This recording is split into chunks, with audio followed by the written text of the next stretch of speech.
Hello everyone. டேஸ்ட்டாகவும் ஹெல்த்தியாகவும் எல்லாருக்கும் பிடிச்ச மதியம் சமைக்கணும்னா முதல்ல நம்ம சேனலை சப்ஸ்கிரைப் பண்ணிவிடுங்க. வாங்க பாகக்காய் வச்சு மொறுமொறுன்னு சைடிஷ் எப்படி பண்ணுறதுன்னு பார்க்கலாம். பாகக்காவை மெலிசாக ரவுண்டாக கட் பண்ணி எடுத்துக்கலாம்.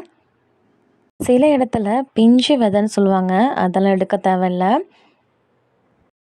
இந்த மாதிரி விதையெல்லாம் எடுத்துடுங்க.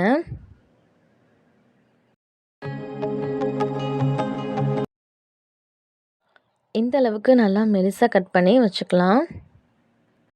மீடியம் சைஸில் 3 பாகக்காய் தான் நான் ரெடி பண்ணி வச்சுருக்கேன். இப்போ இன்னொரு கடாயில் கட் பண்ணி வச்ச பாகற்காயை சேர்த்துக்கலாம். தேவையான அளவு கல்லுப்பு சேர்த்துக்கலாம். பாகற்காயில் நார்ச்சத்து, விட்டமின்ஸ்லாம் நிறைஞ்சிருக்கு. இனிப்பு காரத்தை விட கசப்பு துவர்ப்பு எடுத்துக்கோங்க, ரொம்பவே நல்லது. தினசரி ஒரு வேளையாவது கசப்பு எடுத்துக்கணும். காரத்துக்கு ஏற்ற மாதிரி சாம்பார் தூளை இதில் சேர்த்துக்கலாம். பாகற்காயை சாப்பிடும்போது நோய் எதிர்ப்பு திறன் அதிகரிக்கும்னு சொல்லுவாங்க. குழந்தைங்க இனிப்பு சாப்பிடும்போது வயிற்றில் பூச்சி உண்டாகும். அதை ஸ்டாப் பண்ணுறதுக்கு பாகற்காய் ஹெல்ப் பண்ணுது. இப்போது சாம்பார் தூள், உப்பு எல்லாத்தையும் மிக்ஸ் பண்ணிக்கலாம். இது மாதிரி பண்ணாலே நல்லா மிக்ஸ் ஆகிடும்.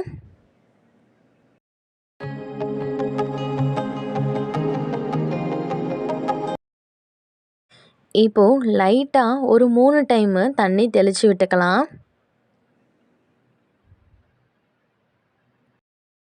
பாகற்காய் வேகும்போது தண்ணி மீதி இல்லாமல் பார்த்துக்கோங்க.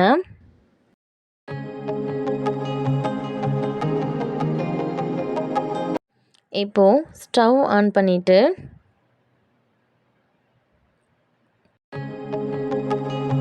மீடியம் ஃப்ளேமில் 5லேருந்து 10 நிமிஷம் மூடி வச்சு வேக விட்டுக்கலாம். பாகற்காய் நல்லா வேகணும்.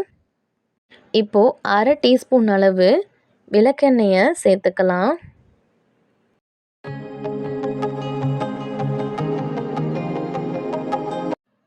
இப்போது எல்லாத்தையும் நல்லா மிக்ஸ் பண்ணி விட்டுக்கலாம்.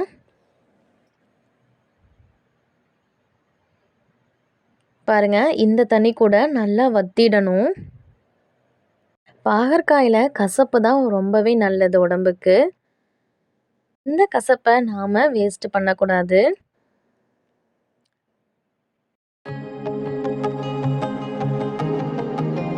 இப்போது இன்னொரு 5 நிமிஷம் மூடி வச்சு வேக விட்டுக்கலாம்.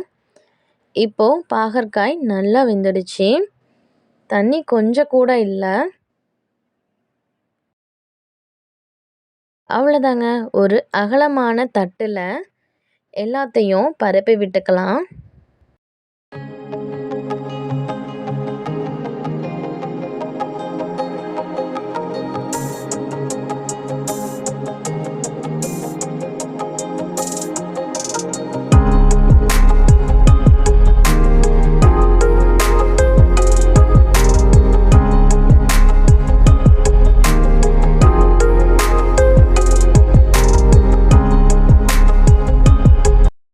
பாகற்காய் எல்லாமே தட்டுக்கு மாற்றியாச்சு.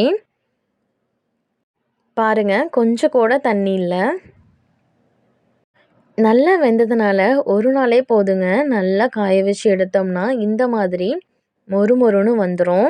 பாகற்காய் வத்தல் ரெடி ஆயிடுச்சு. எண்ணெய் சூடானதும் பொரிச்சு எடுக்க வேண்டியது தான். இது தயிர் சாதம், ரசம் சாதம், பழைய சாதத்துக்கெலாம் சூப்பராக இருக்கும். இந்த ஹெல்த்தியான சைட் டிஷ்ஷை ட்ரை பண்ணுங்கள். பண்ணிட்டு கமெண்ட் பண்ணுங்கள். பிடிச்சிருந்தா லைக் பண்ணுங்கள், ஷேர் பண்ணுங்கள். மறக்காமல் நம்ம சேனலை சப்ஸ்கிரைப் பண்ணிவிடுங்க. தேங்க்ஸ் ஃபார் வாட்சிங்.